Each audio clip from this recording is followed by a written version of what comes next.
Guys, welcome to Sai Sharma jobs notifications. आज हम बात करेंगे Himachal Pradesh university Shimla and Sardar Patel university Mandi दोनों के लिए important PYQ and MCQ questions for MSc zoology entrance test 2025। देखो, आपको यहाँ पे इस पीडीएफ को परचेज कर लेना है। वीडियो को कंटिन्यू करने से पहले मैं आपको थोड़ा सा इसके बारे में आइडिया दे देता हूँ। देखो, काफ़ी स्टूडेंट ने ये पीडीएफ परचेज कर लिया है, तो आप डिले मत कीजिए क्योंकि टाइम बहुत कम बचा है आपके पास। देखो, आज 14 तारीख हो चुकी है और अभी देखो 15 और 20 दिन बचे हुए हैं, लगभग 20 दिन आपके पास बचे हुए हैं।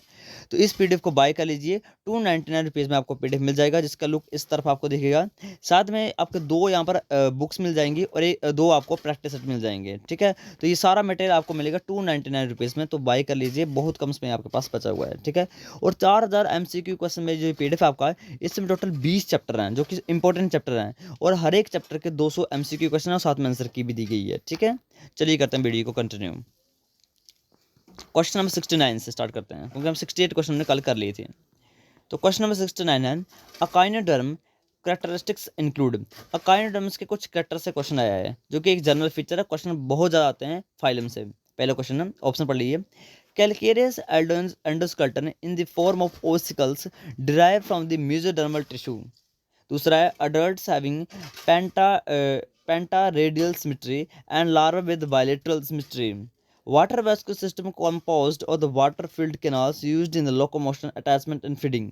Incomplete digestive system and cytosolius. देखो, तो आपको कुछ ऑप्शन काउंट कर लेने हैं। जैसे देखो, ऑप्शन सी तो आपको ठीक ही लग रहा है।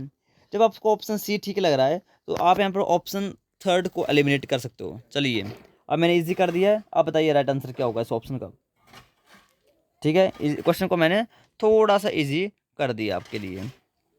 ठीक है, तो सबसे पहले यहाँ पर आप देखिए, पहली क्या स्टेटमेंट बोली गई है, एंडोस्केलेटन के बारे में बोला गया है, जो कि मेसोडर्म में ड्राइव्ड है। बिल्कुल सही बात की गई, पहली बात। दूसरी बात बोली कि अडल्ट्स हैविंग पेंटा रेडियल सिमेट्री। इधर बोला कि अडल्ट कैसे होते हैं, रेडियल सिमेट्री वाले होते हैं, और जिनके लार्वे होते हैं वो कैसे होते हैं, बायलेटरल सिमेट्री होते हैं। यही तो एक्सेप्शनल है, ये तो एक्सेप्शन है अकॉन्डम्स की, कि इनके लार्वे अलग सिमेट्री शो करते हैं और अडल्ट अलग सिमेट्री शो करते हैं। ये ऑप्शन बी भी ठीक है। ऑप्शन थर्ड तो पहले मैंने कहा था आपका सही है। हाँ, ऑप्शन डी जो है वो गलत है। क्यों? क्योंकि इनकम्प्लीट डाइजेस्टिव सिस्टम में इनका कंप्लीट डाइजेस्टिव सिस्टम होता है, और साइजोसिलस साइजोसिलस नहीं होते हैं, ये होते हैं एंटीरोसिलस। ठीक है, ऑप्शन डी रॉन्ग आपका। तो राइट आंसर क्या हो गया? Option first, A B C. Now question number next 70, which of the following statements are related to steroidal hormones. Steroidal hormones के बारे में कौन से स्टेटमेंट सही है? स्टीरॉयडल हार्मोन्स कौन से होते हैं? जैसे टेस्टोस्टेरोन हो गया, एस्ट्रोजन हो गया, और कौन सा होता है, ग्लूकोकोर्टिकॉइड्स हो गया, स्टीरॉयडल हार्मोन, और क्या हो गया आपके, कोलेस्ट्रॉल डेरिवेटिव प्रोजेस्टेरोन हो गया, प्रेगनिनोलोन हो गया। ये जितने भी हार्मोन है जो कोलेस्ट्रॉल डेरिवेटिव है, सारे सारे क्या स्टीरॉयडल हार्मोन होते हैं। Cholesterol is the precursor of the steroid hormone. अभी जस्ट मैंने अभी आपको बताया है कि कोलेस्ट्रॉल क्या है, प्रिकर्सर होता है सभी स्टीरॉयड हार्मोन्स का। तो पहली स्टेटमेंट तो बिल्कुल ठीक है। दूसरी, steroidal hormones included oxytocin and prolactin. नहीं नहीं, देखो, ऑक्सीटोसिन एंड प्रोलैक्टिन क्या है, ये प्रोटीनेसिस हार्मोन है, ना कि स्टीरॉयडल हार्मोन। तो ये तो गलत हो गया। अब steroidal hormones can not cross the cell membrane without any receptor. Can not, why not? Steroidal hormones कैसे होते हैं, ये होते हैं नॉन पोलर। नॉन पोलर मतलब प्लाज्मा मेम्ब्रेन को इजीली क्रॉस कर सकते हैं, कोई प्रॉब्लम नहीं है। क्योंकि आपने बचपन में एक स्टेटमेंट पढ़ी है, लाइक्स डिजोल्व्स इन लाइक। देखो, प्लाज्मा मेम्ब्रेन कैसे होती है, नॉन पोलर होती है। स्टीरॉयड हार्मोन कैसे होते हैं, नॉन पोलर होते हैं।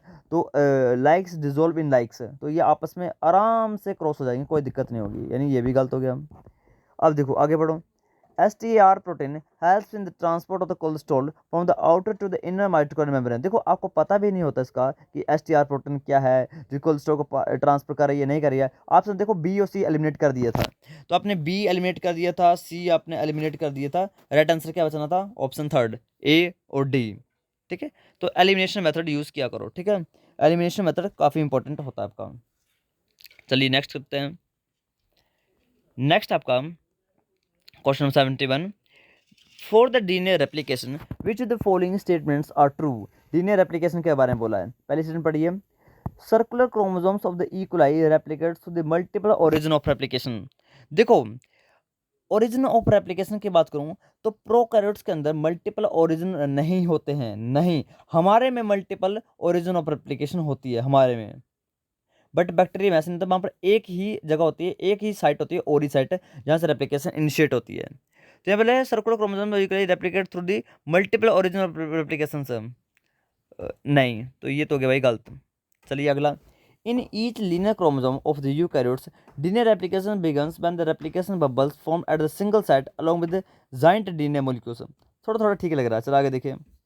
In the linear, in each linear chromosome of eukaryotes, DNA replication begins when the replication bubble form at the multiple site along with giant DNA। देखो multiple site यहाँ पर लिखा गया है, और मैंने अभी आपको कहा कि प्रोकैरियोट्स के अंदर मल्टीपल साइट्स नहीं होती हैं, सिंगल साइट होती है, बट यूकैरियोट्स के अंदर मल्टीपल साइट होती है, क्योंकि डीएनए बहुत बड़ा है, इसको कोई एक डीएनए रेप्लिकेशन साइट से ये पूरा पूरा डीएनए रेप्लिकेट नहीं हो सकता है, बहुत सारी साइट चाहिए डीएनए को रेप्लिकेट करना हो तो, क्योंकि हमारा डीएनए आप सभी को पता होगा 3.9 10 to पावर 24 टाइप का डिफरेंट टाइप के डीएनए सीक्वेंसेस होते हैं, तो ये तो ठीक है आपकी। चलिए आगे देखते हैं, आगे क्या बोला है, in circular chromosome equally one original application is present, ये भी ठीक है, यानी ऑप्शन कौन सा बचा था, सी और डी, यानी option third is the right answer. एक बार इसको क्रॉस चेक कर लेते हैं, आईडी कौन सी है, 83, एक सेकंड, हाँ ठीक है, right answer is C and D. Now next question, which of the following statements are correct, इनमें से कौन सी स्टेटमेंट सही है। In complete dominance of one allele heterozygous phenotype is same as that of homozygous dominant। In the complete dominance of the one allele, heterozygous phenotype is same as that of homozygous dominant। थोड़ा थोड़ा ठीक लग रहा है, चलो आगे देखते हैं। In the codominance both phenotype are expressed in homozygous। In multiple alleles cases gene having more than 2 allele in the population से, ये तो ठीक है, ये तो ठीक है बिल्कुल, सी वाला। तो देखो इधर बोला है in multiple allele cases genes having more than 2 alleles in the population, ये तो बिल्कुल ठीक है, सी तो बिल्कुल ठीक है। आगे देखो, in the pleiotropy multiple gene affects single phenotypic characters, single, नहीं नहीं नहीं नहीं, देखो प्लीयोट्रोपी ये नहीं होती कि मल्टीपल जीन्स अफेक्ट करे कोई सिंगल फिनोटाइप को, ये होता है polygenic inheritance. Polygenic inheritance and pleiotropy मैंने बार बार आपको करवाए हुए हैं, जब मैंने थोड़ा ब्रेक लिया था, यानी इस महीने से पिछले महीने मैंने आपको करवाया हुआ है कि प्लीयोट्रोपी क्या होती है, जिसमें बहुत सारे क्या हो रही है, ट्रेड्स एक्सप्रेस हो रहे हैं किसी एक ही जीन के म्यूटेट होने की वजह से, वो होती है प्लीयोट्रोपी। हाँ, पॉलीजेनिक इनहेरिटेंस होती है क्योंकि एक ही सिंगल ट्रेड को बहुत सारे जीन्स मिलकर इफेक्ट दे रहे हैं, जैसे ह्यूमन का स्किन कलर, यानी ये तो होगा भाई आपका गलत। कौन आपने गलत कर दिया, डी आपने गलत कर दिया, उसी को आपने सही किया है, ठीक है। अगले पहले ए बी आपको नहीं भी आता है तब भी आपको सोल्व कर लोगे। देखो डी कहाँ कहाँ है, इन दोनों में डी है तो एलिमिनेट कर दो। अब बचा भाई ए सी, सी सही है, सी सही है तो ए भी सही होगा फिर तो, यानी option third is right answer. ऐसे करना है एलिमिनेशन मेथड से, एक बार इसको हम क्रॉस चेक जरूर कर लेंगे। मैंने कौन से किए सही, ए सी है ना, 87, 87, ओके ठीक है, राइट आंसर 87 ही है, तो ए और C is the right answer, ठीक है।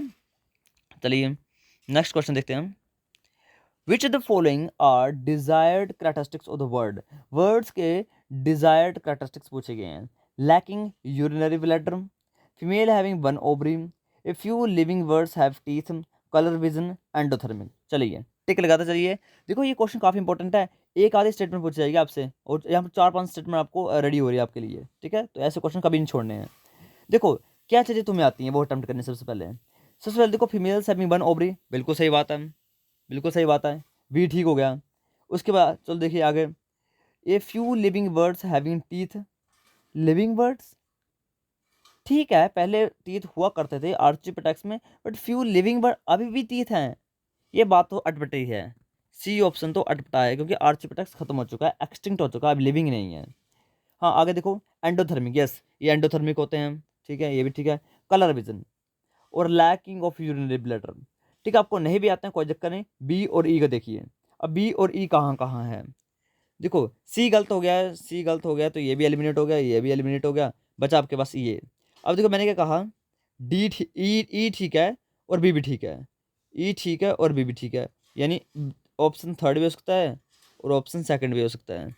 अब देखो मैच क्या हो रहा है यहाँ पर, डी ऑप्शन, कलर विजन, तो इनके अंदर विजन कलर, हाँ आई थिंक कलर विजन होता है, एक बार क्रॉस चेक जरूर कर लूँगा मैं। यानी option third is the right answer, option third is the right answer. एक बार इसको क्रॉस चेक कर लेता हूँ। ऑप्शन थर्ड कौन सा डी है? 91, 91 ठीक है बिल्कुल। हाँ तो कलर विजन होता है, यानी ए बी डी ई, ये A B D E is the right answer. Option C ही गलत था आपका। ठीक है चलिए आगे। आगे आपका है question number 74। Which the following statements are related to nutritions. अच्छा ठीक है, न्यूट्रिशन से क्वेश्चन आए हैं। Parietal cells in the stomach secrete the pepsinogen. नहीं नहीं नहीं नहीं। Parietal cells also called as oxyntic cells, option पढ़े होंगे। और ये सीक्रेट करते हैं HCl को, हाइड्रोक्लोरिक एसिड को, और साथ में इंट्रिंसिक फैक्टर को भी यही सीक्रेट करते हैं। हाँ पेप्सिनोजन को चीफ सेल्स सीक्रेट करते हैं, यानी ऑप्शन ए तो हो गया भाई आपका एलिमिनेट। चलिए आगे देखो। Exocrine cells in the pancreas secrete the digestive enzymes. हाँ ठीक है, ये ठीक है। ओके देखो, pancreas act like both endocrine as well as exocrine. Endocrine में तो वो सीक्रेट करेगा कौन सा, ग्लूकागोन हो गया, इंसुलिन हो गया, और एक्सोक्राइन में वो सीक्रेट करेगा digestive juices like amylase, lipase etcetera. यानी ये तो ठीक है भाई, ए गलत हो गया, बी ठीक है। आगे देखिए, liver store glucose in the form of starch. Starch, देखो कितनी गलत बात कही हुई है। देखो जिस बच्चे को इतना बेसिक पता होगा ना कि लीवर स्टोर करता है ग्लूकोज को एज ग्लाइकोजन के फॉर्मेट में, जो कि एक बहुत ही छोटी टर्म होती है, जिसको हम बोलते हैं क्या, ग्लाइकोजेनेसिस। ठीक है, जिसको इंसुलिन प्रमोट करता है। अगर किसी को कुछ भी नहीं आता होगा, अगर ऑप्शन सी तो सभी को पता होगा, ऑप्शन सी से ही आपका क्या हो जाएगा, एलिमिनेशन जाएंगी। ठीक है एक सेकंड, ये रब करने वाला ही है ना ये ऑप्शन। हाँ रब करने वाला ये है, तो रब क्यों नहीं कर रहा, हो गया ओके। चलिए, तो मैंने क्या कहा, ऑप्शन बी भी ठीक है, ऑप्शन सी भी ठीक है। चलिए ऑप्शन डी को पढ़िए। Lysosome is present in this saliva which kill micro organisms. Lysosome is present in saliva which kill the micro. ठीक ठीक लग रही है, ठीक ठीक लग रही है ना, ठीक ठीक लग रही है। तो चलो, हमने कौन सा ऑप्शन हटाया, ऑप्शन ए हमने हटाया है, तो ये भी गलत हो गया, ये भी गलत हो गया, ये बचा सी और डी। सी और डी बचा है, सी डी या बी या डी है। एक सेकंड, रुको रुको रुको, एक प्रॉब्लम हो गई, एक सेकंड, कौन सा डी है, 96 इसका आंसर, राइट आंसर 96 है, बी और डी। देखो ये तो पहले मैंने कहा था कि ये ठीक है एक्सोक्राइन वाला, ठीक है, और ये भी ठीक है। हाँ ये तो गलत है, तो उसको तो मैंने गलती बोला, गलत कहाँ, इसको तो गलती बोला मैंने कि ग्लूकोज स्टोर होता है ग्लाइकोजन के फॉर्मेट में, स्टार्च के फॉर्मेट में नहीं। स्टार्च में फॉर्मेट में होता है स्टोर, बट वो होता है प्लांट्स के केस में, एनिमल्स के केस में नहीं। हाँ और यही मैंने पीछे बताना चाह रहा था आपको कि अगर आपका ऑप्शन सी ही आपको पता होगा, तभी आप क्या कर सकते, इस क्वेश्चन को सोल्व कर सकते थे। ये तो मैं आपको बता रहा था कि ए ऑप्शन भी हट जाना था, थर्ड ऑप्शन भी हट जाना था, और सेकंड ऑप्शन भी हट जाना था, राइट आंसर हो जाना था फोर्थ। ठीक है ठीक है ठीक है। चलिए नेक्स्ट क्या है, which of the following is recently added to the world UNESCO heritage list। देखो वर्ल्ड यूनेस्को हेरिटेज लिस्ट अपना कुल्लू में भी है क्या ना, वर्ल्ड हेरिटेज साइट बनाई हुई है कुल्लू मनाली में, आई थिंक मनाली में है। तो रिसेंटली कौन ऐड किया हुआ है, तो यहाँ पर कुछ नाम लिखे गए हैं, नाम बताइए मुझे कौन सा रिसेंटली ऐड किया गया है यूनेस्को वर्ल्ड हेरिटेज लिस्ट के अंदर। तो इसका आपका जो राइट आंसर है वो आपका 97, यानी धोलावीरा गुजरात। चलिए नेक्स्ट क्वेश्चन देखते हैं, धोलावीरा था हाँ। तो मैच द फॉलोइंग क्वेश्चन भाई। ओके चलो ठीक है, मैच द फॉलोइंग करते हैं हम। सबसे पहले यहाँ पर कुछ बोल रहा है कम्प्लीमेंट्री प्रोटीन से और कुछ कम्प्लीमेंट्री पाथवे से। तो आपने इम्यूनोलॉजी में कभी भी कम्प्लीमेंट्री पाथवे पढ़ा होगा, तो आप इसको सोल्व कर सकते हो, जिसमें C1 protein, C2 protein, C3 protein, C5 protein, C6 protein और C9 प्रोटीन चलती हैं, बहुत इंपॉर्टेंट होती है। और कुछ पाथवे होते हैं क्लासिकल पाथवे, कुछ लैक्टिन पाथवे, कुछ अल्टरनेटिव पाथवे। तो देखो सबसे पहले हमने ईजी से सोल्व करना है, ईजी से सोल्व करना हमने। तो ईजी से सोल्व करने के लिए एक सेकंड मुझे देखने दीजिए, सबसे ईजी क्या है, फैक्टर बी। फैक्टर बी आपका जहाँ तक मुझे याद आ रहा है ये चलता है आपका लैक्टीन पाथवे में, जहाँ तक मुझे याद आ रहा है, मैंने बहुत पहले पढ़ा था ये। बट ये जो फैक्टर बी होता है ये लैक्टीन पाथवे में चलता है, यानी सी आपका मैच हो जाएगा फर्स्ट के साथ। है भी कोई ऑप्शन कि नहीं है सी फर्स्ट के साथ, नहीं है, नहीं सी फैक्टर नहीं है। ओके तो मुझे ऐसे देखना पड़ेगा आंसर फिर, बहुत पहले पढ़ा था मैंने ये। एक सेकंड, कौन सी आईडी है? 301।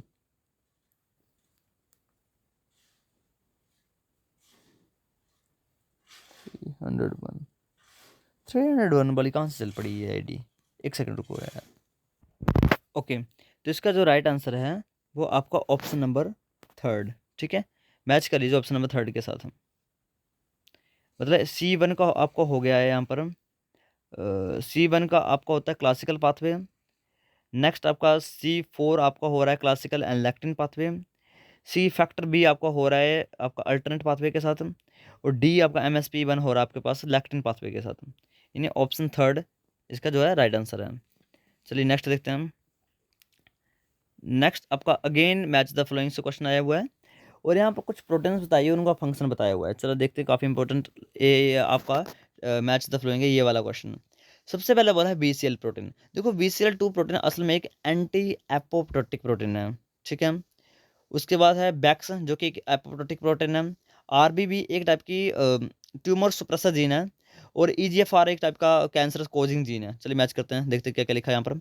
सबसे पहले हम मैच करते हैं RB से। RB एक ऐसी प्रोटीन है जिसका नाम है रेटिना ब्लास्टोमा। रेटिना ब्लास्टोमा, और एक टाइप की कैंसर नहीं, ट्यूमर सुप्रेसर प्रोटीन है। कहाँ लिखा है ट्यूमर सुप्रेसर? कुछ लिखा है यहाँ पर tumour suppressor, suppressor of the retina blastoma. हाँ ठीक है, तो सी का बन गया 4 के साथ। सी का बन गया 4 के साथ। चलिए EGFR आपका असल में एपिडर्मल ग्रोथ फैक्टर रिसेप्टर है। क्या है? एपिडर्मल ग्रोथ फैक्टर रिसेप्टर, जो कि कैंसर कोज करता है। तो कहाँ लिखा कैंसर कोज? कुछ लिखा कैंसर के बारे में? ग्रोथ फैक्टर रिसेप्टर, हाँ EGFR होता है एपिडर्मल ग्रोथ फैक्टर रिसेप्टर, जो कि कैंसर कोज करता है। बैक्स, बैक्स असल में एपोप्टोसिस करवाता है। एपोप्टोसिस होता है प्रोग्राम्ड सेल डेथ। मतलब आपके जो फिंगर बनी हुई है ये एपोप्टोसिस की वजह से बनी हुई है। इन बैक्स हो गए थर्ड के साथ। और VCL2 असल में एंटी एपोप्टोटिक बॉडी होती है, ये सुप्रेसर ऑफ द एपोप्टोसिस इसके साथ। चलिए कौन सा मैच हो रहा है हमारा?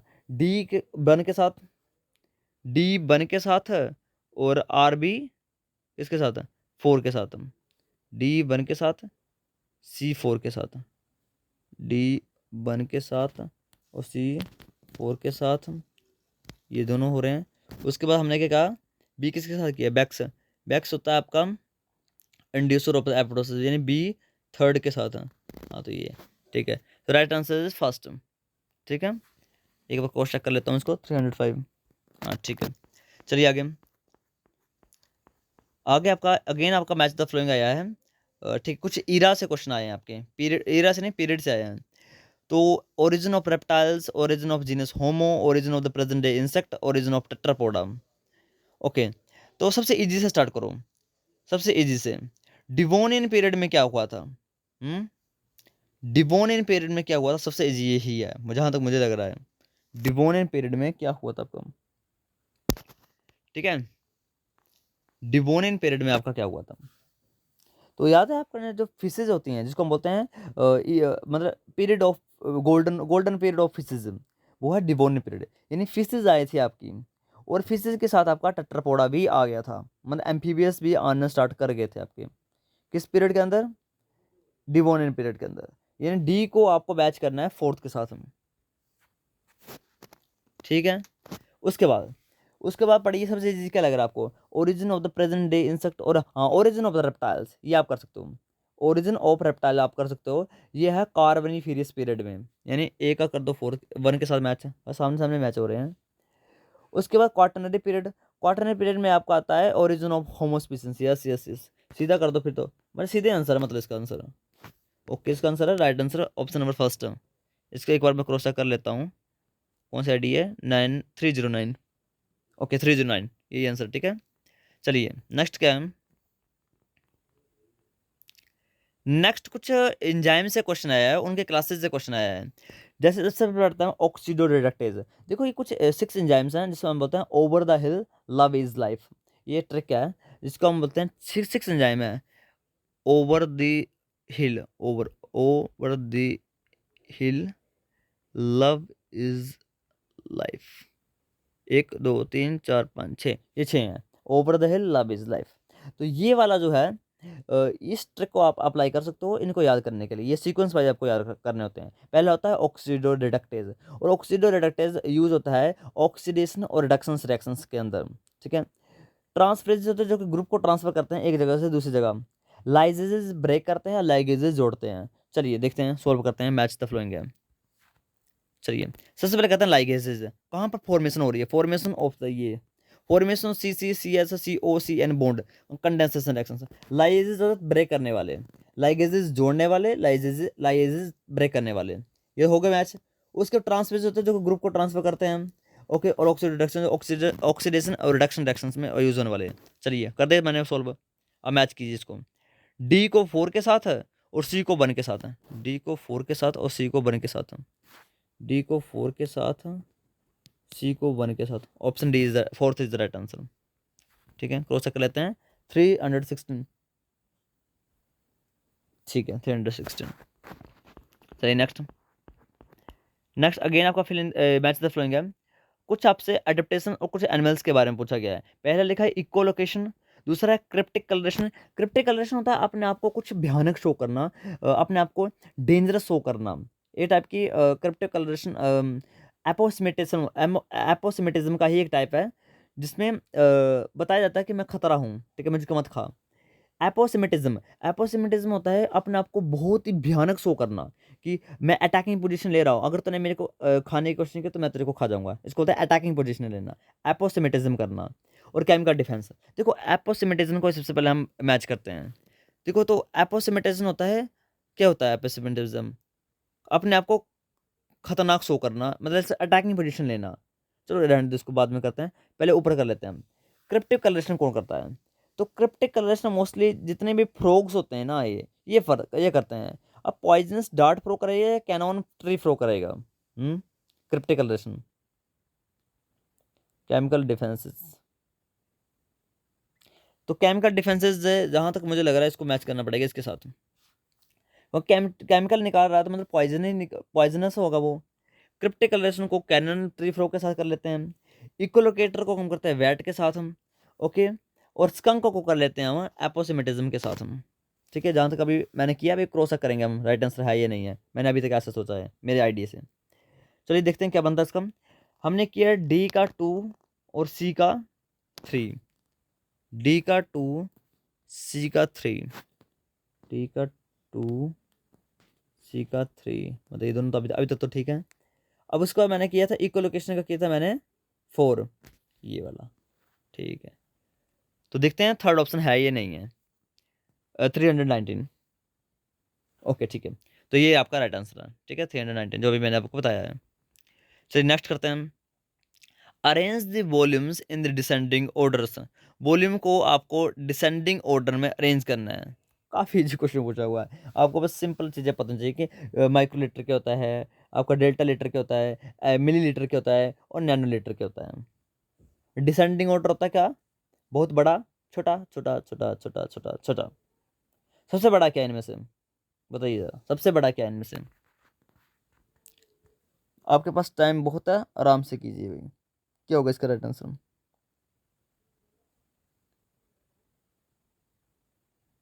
हम्म देखो सबसे बड़ा यहाँ पर है आपका 100 ml, ठीक है। जहाँ तक मुझे लग रहा है 100 ml सबसे बड़ा है। डिसेंडिंग ऑर्डर, असेंडिंग ऑर्डर, हाँ डिसेंडिंग ऑर्डर होता है सबसे बड़ा, छोटा, हाँ ठीक है। तो 100 ml सबसे बड़ा आ गया। उसके बाद आएगा आपका 2 डाल्टन DL, ठीक है, ये आ गया। उसके बाद दूसरे पर, तीसरे पर आ गया आपका 200 माइक्रोलीटर, हाँ 3 ml। उसके बाद आ गया 3 ml। उसके बाद आपका आ गया 200 माइक्रोलीटर। एंड देन लास्ट में वन क्या 10,000 नैनोलीटर। तो कहाँ हो रहा है मैच आपका? ए ए के बाद किया मैंने बी, बी के बाद किया मैंने डी, A B D, ये option fourth is the right answer. एक बार क्रॉस चेक कर लेते हैं इसको। ID है 30324, ओके ठीक है 324। नाउ द नेक्स्ट क्वेश्चन आपका है मैच द फ्लोइंग है। कुछ आपके पास एंटीबायोटिक दी गई है, उसको मैच करना है। टेट्रा है टेट्रासाइक्लिन, फिजिडिक एसिड, मैक्रोलिड्स एंड कैजुगामाइसिन। बहुत ही इंपॉर्टेंट है ये, बहुत इंपॉर्टेंट है ये। पहले मैंने बहुत पहले पढ़े थे, देखते हैं सोल्व कर पाता हूँ या नहीं कर पाता हूँ मैं। कैजुगामाइसिन से ट्राई करता हूँ मैं। prevent the insertion of the amino acid and the binding site, prevent the ternary complex binding to prevent the exit of ribosome, prevent the E to G transitions।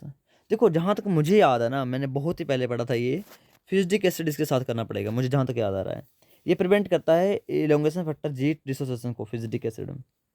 और कैजुगामाइसिन टेट्रासाइक्लिन कहाँ होता है? टेट्रासाइक्लिन आई थिंक इसमें है, जहाँ तक मुझे याद आ रहा है। देख क्रॉस पक्का करना पड़ेगा ये। बाकी देखते हैं इन दोनों से ऑप्शन से सोल्व हो रहा है नहीं हो रहा है। मैंने किया बी का 4 ए का 1, बी का 4 ए का 1 है किसी का? नहीं है, गलत हो गया मेरे से। कौन सा है ये? 326 सेकंड ऑप्शन इसका राइट आंसर दिया उन्होंने, सेकंड ऑप्शन इन्होंने राइट आंसर दिया है। चलिए मैच करते हैं सेकंड ऑप्शन को। ए का इन्होंने किया है prevent the ternary complex binding to the ribosome. B का किया इन्होंने 4 फ्यूजिक एसिड का किया हुआ इन्होंने, हाँ फ्यूजिक एसिड तो मैंने ठीक किया था। प्रिवेंट द यूकैरियोटिक आपका eukaryotic factor G, sorry elongation factor G, okay, जिसका डिस्ट्रीब्यूशन को प्रिवेंट करता है फ्यूजिक एसिड। सी है आपका मैक्रोलिड्स, वो आपका है prevent the exit of the polypeptide from ribosome. और कैजुगामाइसिन आपका prevent the initiation of the amino acid and binding, बहुत इंपॉर्टेंट है। कैजुगामाइसिन एंड फ्यूजिक एसिड, कैजुगामाइसिन एंड फ्यूजिक एसिड, ये बहुत इंपॉर्टेंट है, इन दोनों को याद रखना। कैजुगामाइसिन मुझे भी याद रखना पड़ेगा। ये प्रिवेंट करता है इनिशिएशन को, अमीनो एसिड एंड बाइंडिंग को, ओके, बाइंडिंग को रोक रहा भाई ये। चलिए नेक्स्ट क्या है, कुछ असर्शन रीजन से क्वेश्चन है। असर्शन लिखी हुई है कि gastrulation in the frog begins at the point on the embryo surface called as blastopore. हाँ चलो, Hensen node is the function equivalent of the dorsal lip of the amphibian blastopore. both A and R are correct. R is the correct explanation on the A. both A and R are correct, but the R is the not the correct explanation on the A. देखो statement तो मुझे दोनों सही लग रही हैं, but reason assertion का मुझे नहीं लग रहा है, जहां तक मैं सोच पा रहा हूँ कि ए ठीक लग रहा है, बी भी ठीक लग रहा है, यानी both A and R are the correct, but R is the not the correct explanation of the A. मुझे सेकंड ऑप्शन इसका राइट आंसर लग रहा है। एक बार इसको मैं क्रॉस चेक जरूर करूंगा। यस, यही राइट आंसर, 330 इसका राइट आंसर है। यहाँ ठीक है कि गेस्टेशन ब्लास्टोपोर से ही इनिशिएट होती है, और हैंसन नोड ही सही है, ब्लास्टोपोर हैंसन नोड हमारे में होता है मैमल्स में। बट इसका रीजन ये थोड़ी हुआ, ये तो उसने ये बता दिया, एनालॉगस बता दिए कि ये इसका ये है, बट रीजन थोड़ी बताया। ठीक है, रीजन गलत था, स्टेटमेंट सही थे दोनों। हैट हैट मीडिया पता है क्या होता है? हैट मीडिया हाइपोजेंथिन, अम्यूनोटैरिन, और तीसरा होता है, देखो पहला होता है हाइपोजेंथिन, दूसरा होता है अम्यूनोटैरिन, और तीसरा thymidine. Selection media used in the monoclonal antibody production consist of hypoxanthine, aminopterin, thymidine. अभी बताया जस्ट मैंने ऑप्शन देखी नहीं थी कि यही पूछा है, मैंने तो कुछ और पूछा होगा। हैट की फुल फॉर्म पूछी हुई है, तो hypoxanthine, aminopterin, thymidine. Option third is the right answer, 335। एक बार क्रॉस चेक कर लेते हैं, यस 335। चलिए नेक्स्ट देखते हैं, क्वेश्चन नंबर कितना है, 85। ये भी आपका किसे असर्शन रीजन से ही है कि DNA fragments from any sources can be cloned into A plasmid. A plasmid can be transferred to the other cells by the gene transfer mechanism such as transformation and transduction। हाँ, थोड़ा थोड़ा मुझे लग रहा है कि दोनों सही हो सकते हैं, रीजन भी सही लग रहा है मुझे।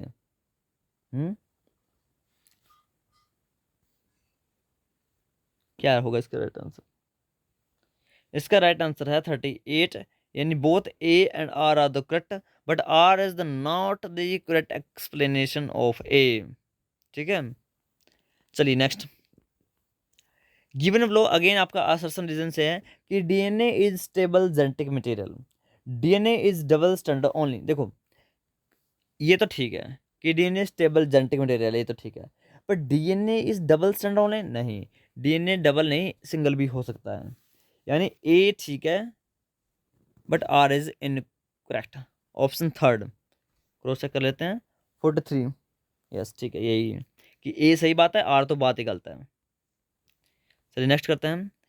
Activated macrophages are more effective than resting ones in eliminating pathogens. Activated macrophages show the increase in the phagocytic activity and ability to activate T cells.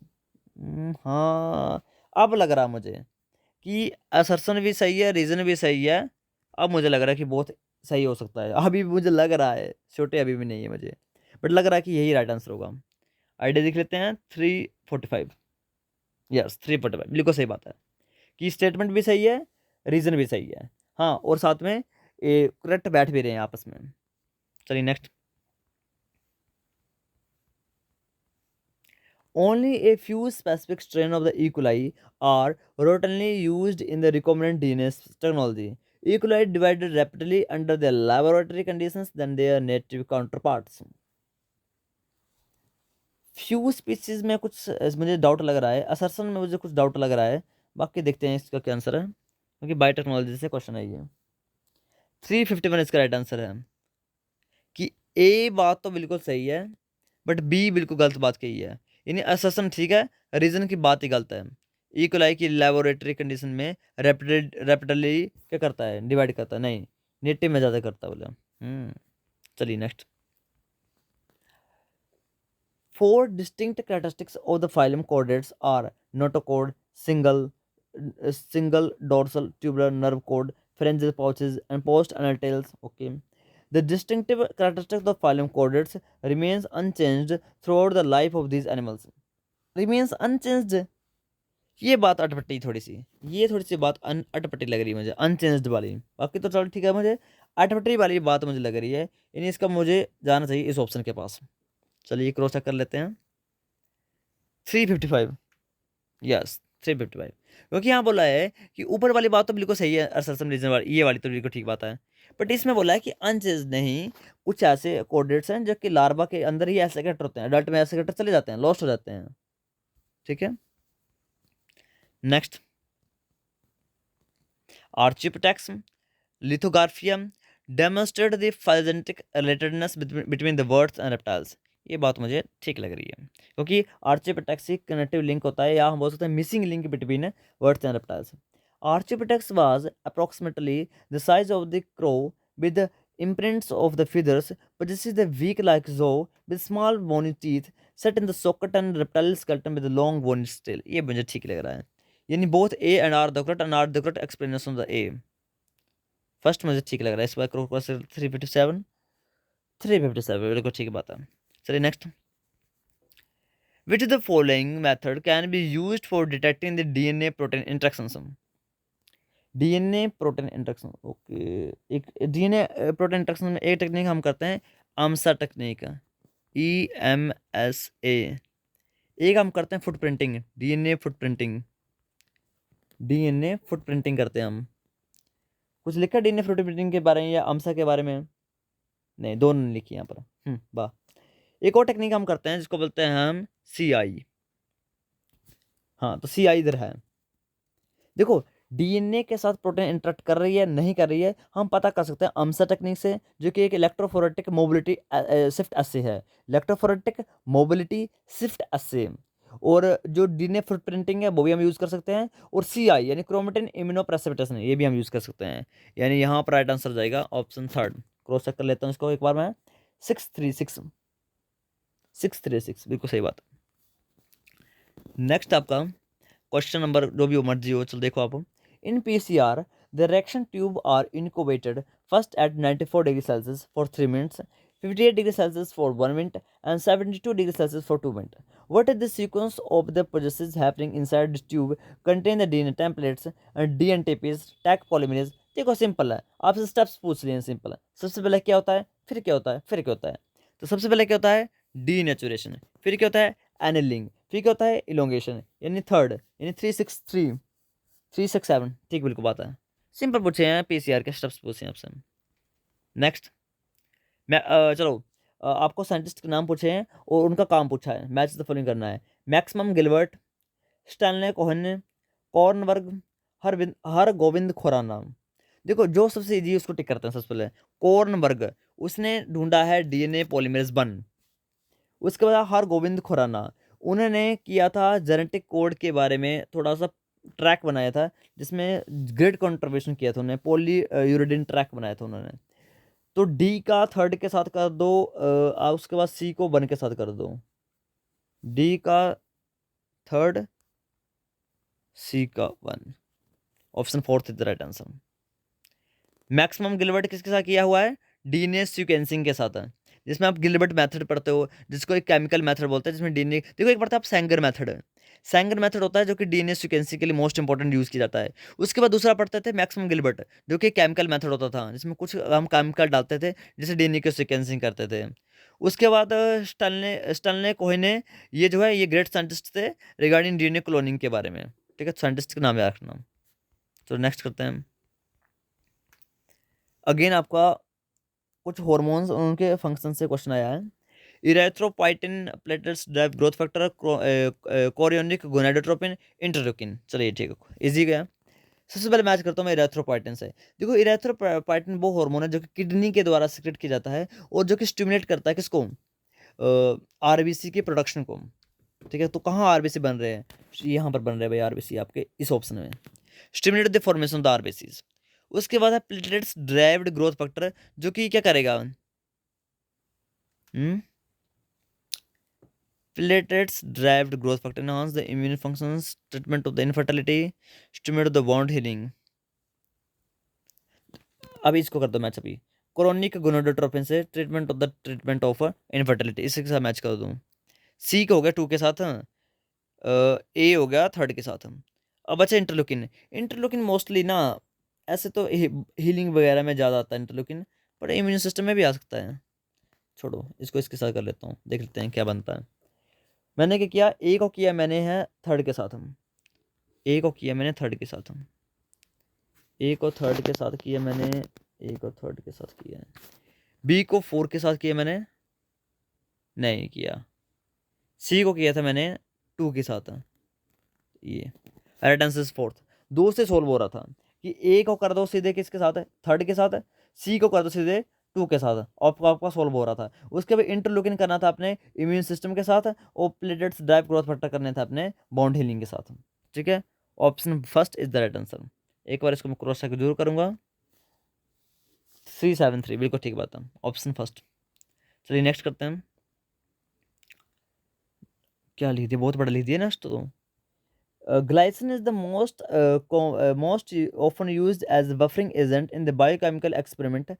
This diprotic amino acid has a pK value is 2.4, owing to the carboxyl group at 9.6, owing to the amino group. Glycine can exist as deuterine, which can exist in either protonated form and deprotonated form because of reversible reactions. तो question क्या पूछ रहा है? The characteristic pH at which the net electric charge is 0 is achieved at। अच्छा, ठीक है। Question देखो कितना घुमाया हुआ है, और मैंने आपको बताया है कैसे पीआई निकालते हैं। कुछ नहीं है, पीआई निकालने को पूछा गया है। Pi, what is pi? Pi is iso electrical point, और पीआई होता है p K a plus p K b upon 2, ये होता है भाई। तो पी के 1 कितना दिया हमारे पास, और पी के 2 कितना दिया? वैल्यूज पुट करते हैं। चलो, पी के 1 हमारे पास दिया 2.4, और दूसरा 9.6। 2.4 प्लस 9.6 अपॉन 2। करो सोल्व। सोल्व करो उसको जल्दी से। अब मेरे पास इतना टाइम तो है नहीं, मैं इसको सोल्व करना लगूंगा। चलो देखता हूँ, करता हूँ सोल्व। क्या वैल्यू बताई मैंने? कहाँ है कैलकुलेटर? एक सेकंड रुको, मैथ भाई कमजोर ही है हमारा भी। 2.4 कर तो लूँगा, बट स्पेस नहीं है इधर। 9.6, इसका आ गया आंसर 12, और 12/2 6। ठीक है, right answer is second option. देख लेते हैं, क्रॉस चेक कर लेते हैं। राइट आंसर इसका 6 ही है या कुछ और तो नहीं है? वैसे 6 ही होना चाहिए। 78 ओके। देखो कितना क्वेश्चन घुमाया हुआ था। क्वेश्चन जितना मर्जी घुमाया हो, आपको पीआई पता होना चाहिए और पीआई का फार्मूला पता होना चाहिए। देखो इधर मैंने आपको पहले आपसे क्वेश्चन पुट अप हो सकता था आपके माइंड में कि आपको सर कैसे पता चला यहाँ पर पीआई ही पूछा है। देखो इधर क्वेश्चन क्या पूछा था, the characteristics of the pH eight which the net electric charge is 0।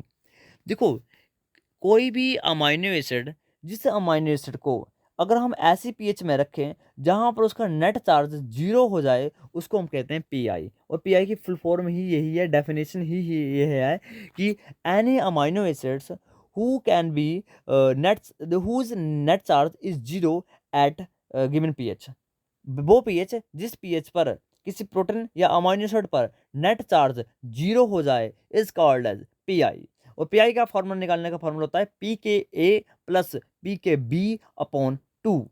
P K a इधर दिया हुआ था, पी के बी भी दिया हुआ था, अपॉन 2 करना था, सिंपल आंसर निकालना था। कई बार क्वेश्चन थोड़ा सा घुमाया होता है, कभी इतनी एचपी पूछता नहीं है, बट कोई बच्चा अगर पीयू का देख रहा है वीडियो उसके लिए होगा कि अस्पार्टिक एसिड, ओके, या ग्लूटामिक एसिड, ये जो अमाइनो एसिड हैं और भी हैं, एक आपकी वो भी है सेराइन भी है, एक आपकी थ्रियोनिन भी है, एक आपकी और भी है ग्लूटामिन भी है, एक आपकी आर्जिनिन भी है, एक आपकी हिस्टिडीन भी है, ओके, एक आपके लाइसिन भी है। ये कुछ ऐसे अमाइनो एसिड हैं जिनके पास 3 पी की वैल्यू होती हैं। कितने पी की वैल्यू होती हैं? 3 पी की वैल्यूज होती हैं। तब आपका क्या होगा? मैंने तो बताया P K a plus p K B, अब तो पी के सी भी है। अब ऐसे थोड़ी करना पड़ेगा कि P K a plus p K B plus p के सी अपॉन 2, नहीं, ऐसा नहीं करोगे। हमेशा पी आई निकालने के लिए आपको 2 ही वैल्यू लेनी है। यदि आपके पास एस्पार्टिक एसिड पूछा गया है तो एस्पार्टिक एसिड क्या असल में एस्पार्टिक एसिड एक एसिड है, तो आपको 2 एसिडिक ग्रुप ही काउंट करने हैं। यानी देखो, एस्पार्टिक एसिड की 3 पी की वैल्यू होती है, एक होती है 2.4, एक होती है 3.65 और एक होती है 9.65। तब आपको कौन कौन सी वैल्यू काउंट करनी है? तो एस्पार्टिक एसिड के केस में आपको ये 2 वैल्यू ही काउंट करनी है, ठीक है, जो कि 2 एसिडिक वैल्यूज हैं। अब इन दोनों को प्लस करना है, 2 से डिवाइड करना है, जो भी आंसर आएगा पीआई निकल जाएगी। हाँ, यदि आपसे ग्लूटामिक एसिड पूछा है तो ग्लूटामिक एसिड के केस में यहाँ पर वैल्यू थोड़ी अलग हो जाएगी। यहाँ पर वैल्यू आ जाएगी आपकी 4.20। तब भी आपको ये 2 ही काउंट करनी है, ठीक है। बट कई बार क्या हो जाता है, कई बार आपसे पूछ जाता है, एस्पार्टिक एसिड नहीं पूछा जाएगा, ग्लूटामिक एसिड नहीं पूछा जाएगा, आपसे पूछा जाएगा आपसे पूछा जाएगा आर्जिनिन। और आर्जिनिन की तीसरी पी की वैल्यू होती है 12.5। तब आपको ये दोनों प्लस करनी है। मतलब समझ रहे मैं कैसे प्लस कर रहा हूँ? मैं 7 की स्केल को माप के चला हूँ, ये तो पता होगा ना आपको, पी आई पी एच ऐसे चलती है। हाँ, यानी 7 से ऊपर वाली होंगी तो वह बेसिक होगी, तो बेसिक को ही प्लस करना है, और 7 से नीचे होगी तो एसिडिक को ही प्लस करना है। अब आपको ये वाला लेने की जरूरत नहीं है, इन दोनों को प्लस करना है, 2 से डिवाइड करना है, आर्जिनिन की पीआई निकल जाएगी। थोड़ा सा क्वेश्चन को और अल्टर कर देता हूँ मैं, इसको तो रहने देता हूँ, इसको हटाता हूँ। आपसे पूछ ली जाता है किसके बारे में? आपसे मान लीजिए पूछ ली जाता है हिस्टडीन के बारे में, उसकी होती है 6.0। तब आप किसको करोगे? किसको काउंट करोगे जब आपसे ये पूछा जाएगा? तो हमेशा याद रखना, मैंने अभी आपको जस्ट बताया है, एसिडिक वालों को काउंट करना है, यानी इनको दोनों को आप काउंट करोगे, ठीक है, 2 से डिवाइड करोगे, आंसर जो आएगा वो आपका क्या होगा? पीआई होगा। चलिए, काफ़ी मैंने आपको बता दिया है। नेक्स्ट आपका, इन 0.1 m solution of glycine at the pH 9, what fraction of the glycine has its amino group at NH3 positive form? Fraction पूछा सिंपल, और मोलाल सोल्यूशन आपके पास दिया हुआ है। मैं देखो वीडियो कितनी लंबी बन गई है, काफ़ी लंबी बन गई मुझे लग रहा है यार, 45 मिनट हो गए। अभी 2-3 क्वेश्चन मैंने अभी और करवाने हैं। डायरेक्ट आंसर बता रहा हूँ उसका मैं, कौन सा कोड है ये, 381। बाद में सोल्व करते रहना, राइट आंसर है 4.5। चलिए next, glycine is a highly conserved amino acid because it allows the polypeptide chains to make turn. It exists as a deuterione. Its alpha amino group bonded to the 4 different groups. It induces polarity. कुछ option मैं यहाँ पर eliminate करने की कोशिश करता हूँ। देखो, ज्यूटराइन के केस में ये अकेली थोड़ी ज्यूटराइन है, बहुत सारी ज्यूटराइन है, सारी अमीनो एसिड ज्यूटराइन तो हैं, तो ये भी गलत है। It's alpha carbon is bonded to the 4 different groups. 4 different groups, 1 2 3 4, नहीं नहीं नहीं नहीं, नहीं, ये तो गलत है। वो देखो थर्ड साइड में लिखी थी, इसका जो अल्फा कार्बन है वो 4 डिफरेंट ग्रुप से जुड़ा हुआ है, तो फिर तो कायरल होना चाहिए थी, और एक सिंगल अमीनो एसिड ग्लाइसिन ही है जो कि कायरल नहीं है। और कायरल क्या होता है? कायरल कार्बन वो कार्बन होता है जिसके चारों तरफ के डिफरेंट डिफरेंट एटम लगे हों, तो ये तो कायरल है नहीं, यानी थर्ड ऑप्शन भी नहीं है। अब आपके पास मैंने 2 छोड़े हैं, चलो निकालो आंसर, फर्स्ट या फोर्थ? फर्स्ट या फोर्थ? तो right answer is first, okay. चलिए नेक्स्ट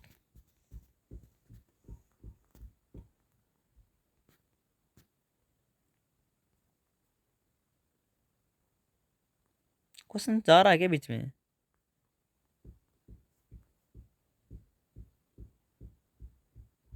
अच्छा अन्य क्वेश्चन है। Okay okay okay okay. Hindi में क्यों लिखे हैं सारे ये? क्या किया उन्होंने? हिंदी में क्यों है ये आंसर? कहाँ तक किए थे मैंने? 97 किया था ना? 97 के बाद question number 95 to 97, question level compression. क्या किया यार? Question number 97।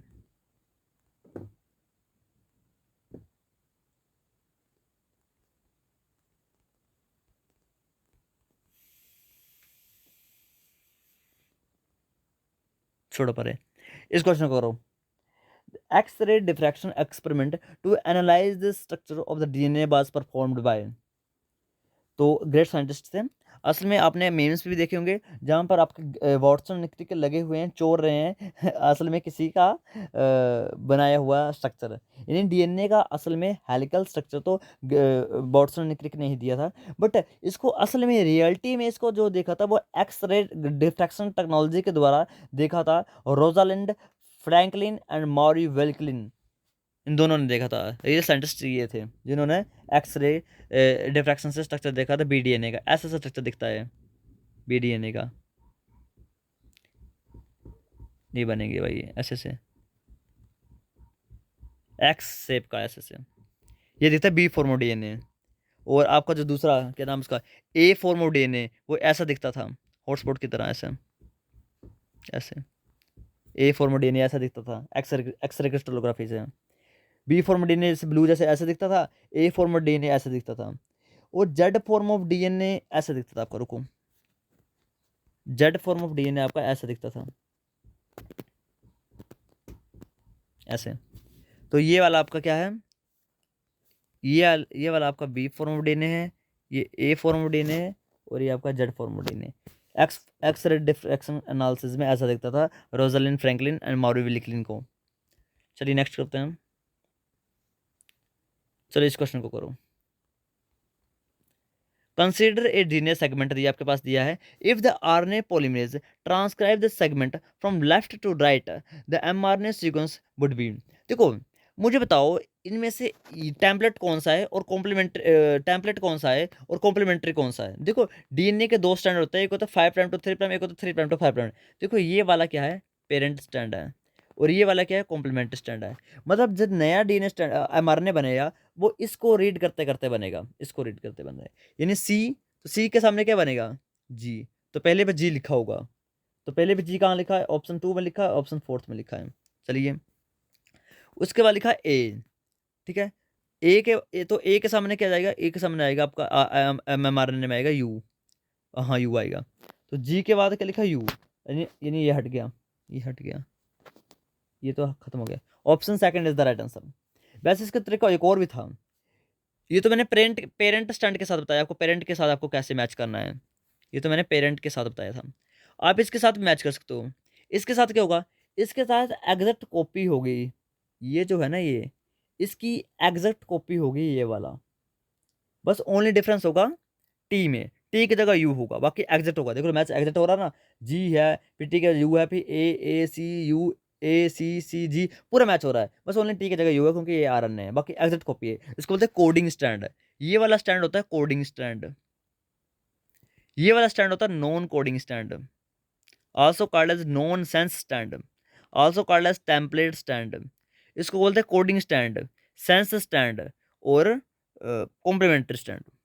ठीक है, चलिए बस करते हैं इतना काफ़ी है इसके लिए।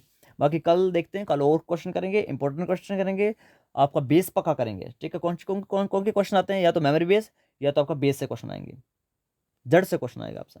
Thank you and have a nice day.